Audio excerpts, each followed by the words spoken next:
Antes de pasar directamente con el protocolo de investigación, una de las cosas importantes como recomendación es de que se considera que uno de los pilares fundamentales de la investigación científica es la generación del conocimiento, como lo vimos en la clase pasada. Y así, como generamos el conocimiento, es importante transmitirlo. Por lo tanto, se recomienda que lo que ustedes hagan se publique, ¿sí? No necesariamente en un artículo, pero sí se puede publicar a través de un congreso, alguna nota corta, algo así. Entonces es importante que eso se dé a conocer. Una de las cosas importantes es que el científico no solamente tiene que hacer ciencia, sino también tiene que escribirla. Y en muchas ocasiones nos da mucha flojera escribirla, por eso es importante hacer el proyecto de investigación y hacer el reporte final de investigación, ¿sí? Ya hicimos toda la parte experimental, aprendimos mucho, pero si no hacen el reporte final, ahí se queda, ¿sí? En el caso del protocolo de investigación, se sugiere que el proyecto, ¿sí? Tenga las siguientes características. Cuando ustedes van a empezar el protocolo, bueno, van a empezar su PI, se denomina proyecto de investigación porque apenas están planteando todo lo que van a hacer. Ya cuando lo hicieron es un trabajo de investigación y en la parte final del trabajo de investigación es un reporte final. Entonces, en este caso tiene que ser claro y conciso, ¿sí? A veces, si su tema lo amerita, le meten muchísima introducción, entonces no saben hasta dónde va, ¿sí? El título no se sabe claramente, no se identifica el problema científico a resolver, ¿sí? Se pretende que para biología experimental sea de índole experimental, ¿sí? Más que descriptivo, que se resuelva a través del método científico, o por lo menos del método experimental, que el estudio esté ampliamente sustentado por información bibliográfica y que sea factible en la culminación del tiempo establecido, que es en el caso del PI es de 3 trimestres, ¿sí? En el caso del servicio social, haciéndolo análogo, por lo general se recomienda que el servicio social se haga antes para que se pueda establecer todas las técnicas y posteriormente ya se puede hacer el PI. Se puede hacer el PI y el servicio social de manera simultánea, sobre todo si es en el mismo lugar, pero se les recomienda que le cambien el nombre, que no es exactamente el mismo nombre, ¿sí? Para que no haya confusión, porque si no, el servicio social se puede invalidar, ¿sí? En el caso de los documentos que ustedes presentan, es importante que ustedes utilicen el logo de la UAM, ¿sí? Si ustedes quieren utilizar el logo de la institución donde están, también lo pueden hacer. En el caso del logo de la UAM, en la página de la UAM están las reglas de aplicación y se señala cómo deben de utilizarlo, porque de repente lo que hacemos es lo copiamos del internet y lo deformamos o lo mutilamos, y lo cual eso no está por permitido. Entonces el logo de la UAM es importante que se tenga en cuenta. En el caso del título, debe de reflejar con precisión el contenido, ¿sí? Debe ser claro y conciso, pero tiene que tener todas las partes. De preferencia debe indicar las variables y en dado caso de que vayan a hacer algún estudio en algún lugar, pues tienen que decir en este lago o en este lugar. Si van a hacer un trabajo experimental, no es recomendable decir en el instituto tal, ¿sí? Simplemente se hace el trabajo de investigación, ¿sí? Evitar abreviaturas y tecnicismos en el título, porque si no, no se va a entender. Evitar el uso de generalidades, por decir, ¿sí? Se analizarán algunos aspectos y ciertos parámetros, algunos que son ciertos, ¿sí? ¿Sí? Entonces tienen que estar bien claras las variables. Evitar que se repita con el objetivo general, porque en muchas ocasiones el título y el objetivo general son idénticos, ¿sí? Entonces el título es mucho más corto. Se recomienda que no exceda de 15 palabras, pero a veces es muy difícil, porque uno tiene que ponerlo completo, ¿sí? Es claro, conciso, sí, pero no mutilado. En el caso de la introducción, se necesita que la información necesaria permita entender el tema. Se recomienda que sea lo más breve posible, pero completa. Ahí es donde de repente, ¿sí? Si uno va a trabajar en un tema en particular, por ejemplo, lo que hacemos nosotros de cáncer, de repente hacemos 80 páginas de la introducción de cáncer, lo cual ya se sale totalmente de lo que nosotros queremos. De ser necesario, se pueden separar los apartados por subtítulos para ir diciendo, este es el primer el capítulo, después este y este, ¿sí? Para poder hacerlo la lectura de una manera más fácil. Debe ser consistente y congruente con los demás apartados del proyecto. O sea, si ustedes están hablando de algo en la introducción y su objetivo es diferente, pues entonces el objetivo es el que marca el camino del proyecto, su introducción está mal hecha. Se recomienda que la redacción del texto en forma sea en forma impersonal. Se prefiere que se diga se ha determinado en lugar de determiné o determinamos, ¿sí? En algunas ocasiones se puede decir en el grupo de investigación al que pertenezco se realizaron estas cosas con la finalidad de dar énfasis de que ya se tiene experiencia en esto, pero tratar de evitar todo esto, ¿sí? Para hacerlo muy personal. En este caso, la introducción debe tener citas bibliográficas, de preferencia al menos una cita bibliográfica por cada uno de los párrafos. En muchas ocasiones nosotros perdemos de vista cuál es la introducción y cuáles son los antecedentes, entonces tenemos que delimitarlo perfectamente bien. Introducción, como su nombre lo indica, ¿sí? Es lo que va entrando, ¿sí? Mientras que los antecedentes están antes precisamente de lo que se va a realizar. Entonces, en este caso hay que hacer una descripción del problema a resolver y el estado actual del conocimiento. Entonces, si hay experimentos o hay información que ya se ha reportado, pues entonces se dice, esto se ha hecho en esta especie, esto se ha hecho en esta situación, ¿sí? Lo cual va a permitir dar origen a la hipótesis. Debe estar contenida la información de todos los trabajos anteriores, ya sea del grupo, de otros grupos de investigación que estén relacionados con el problema que se desea resolver, por lo que es necesario revisar la bibliografía más reciente para evidenciar que el problema es novedoso y actual. ¿Qué sucede si ustedes plantean algo que ya está hecho? Pues su proyecto no sirve, porque ya lo hicieron, ¿sí? Debe contener referencias bibliográficas, al menos en un párrafo, ¿sí? Eso es algo importante. Puede contener muchas más, pero por lo menos en cada párrafo tener una.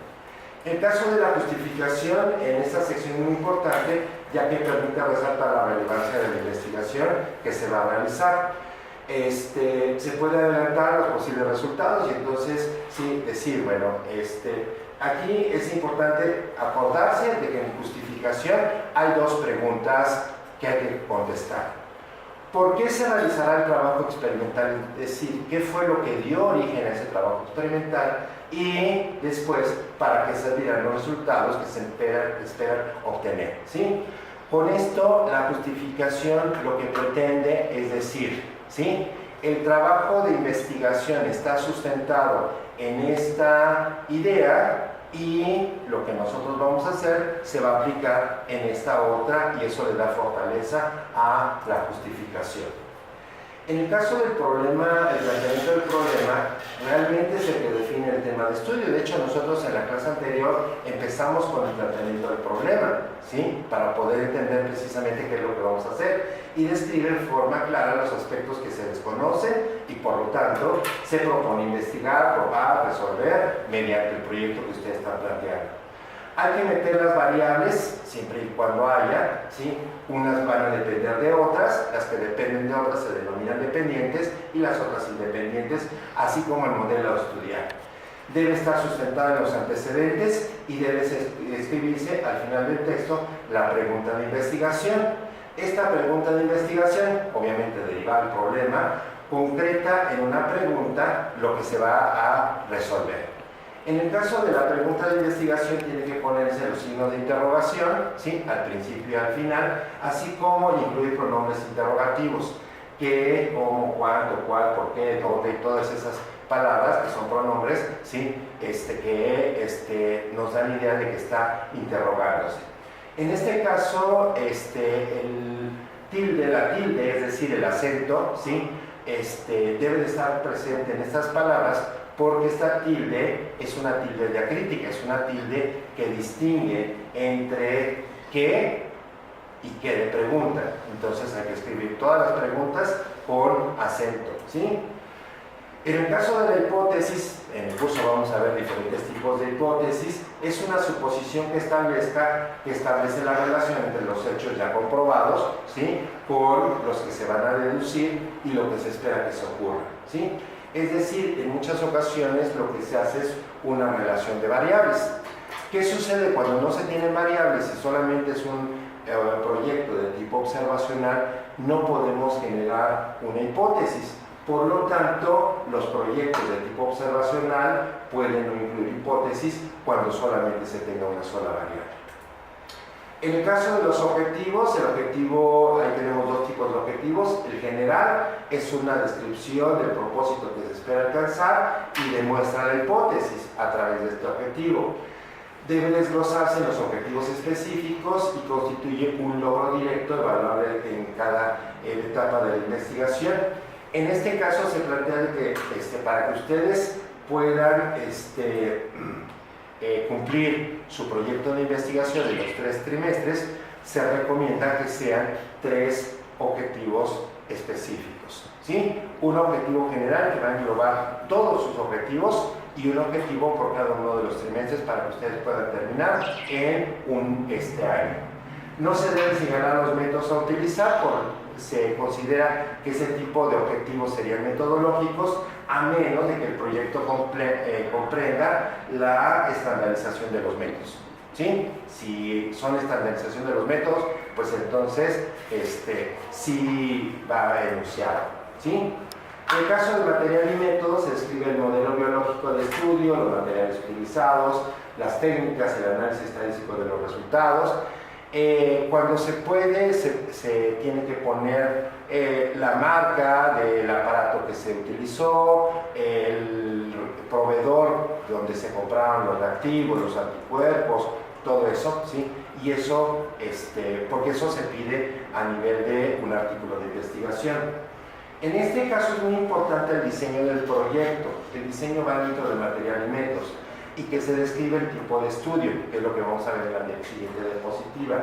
Cuál es la población de estudio y el universo de trabajo para poder centrar bien qué es lo que se va a hacer. El diseño del estudio constituye el plan general y las estrategias para generar la información y obtener respuestas a sus interrogantes, o en su caso comprobar hipótesis de investigación.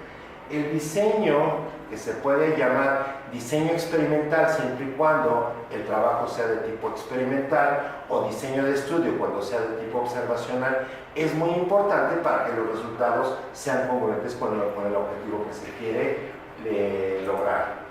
En el caso de los tipos de estudios, aquí hay unos cuantos. Descriptivo u observacional, nada más, ¿sí? Quiere ver una variable, ¿sí? Y se quiere determinar qué es lo que va a pasar. En el caso de experimental ya son 2 o más variables y entonces se compara un efecto contra otro. Cuando se habla de estudios transversales, es que se hace una corte en el mismo, ¿sí? Entonces vamos a suponer, se estudia el efecto de un fármaco en diferentes pacientes, pero solamente se hace en un solo momento, entonces eso se le denomina transversal. A diferencia del longitudinal, donde el efecto de ese fármaco puede ser a lo largo del tiempo, ¿sí? Y va siguiéndose el fenómeno. Cuando es longitudinal, ¿sí? Se puede hacer prospectivo, que es hacia el futuro, o puede ser retrospectivo, cuando ya se tienen muestras previas, ¿sí? Esos son los tipos de estudio. Todo esto lo vamos a ver desglosado. Esto es simplemente la parte inicial. La bibliografía es esencial, a veces cortan la bibliografía, no les interesa.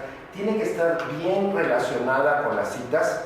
Una cita debe de correlacionar con una bibliografía. Ustedes pueden poner varias veces la misma cita, pero tiene que estar la bibliografía. ¿Por qué razón? Porque en muchas ocasiones ponen la cita, pero se les olvida poner la bibliografía, o viceversa. Ponen la referencia bibliográfica, pero no aparece citado en ningún lado. Esto, en un proyecto de investigación decente, debe ser recomendable que el 80% sean artículos científicos. Me preguntaba si se podían poner páginas web. Sí, se pueden poner páginas web, pero se tienen que relacionar principalmente con un artículo que le da más solidez. ¿Por qué razón? Porque una página web desaparece y el artículo científico permanece de por vida. Si hay referencias propias del proyecto de investigación, del grupo de trabajo, del mismo alumno, pues entonces esto refuerza de que es factible el proyecto.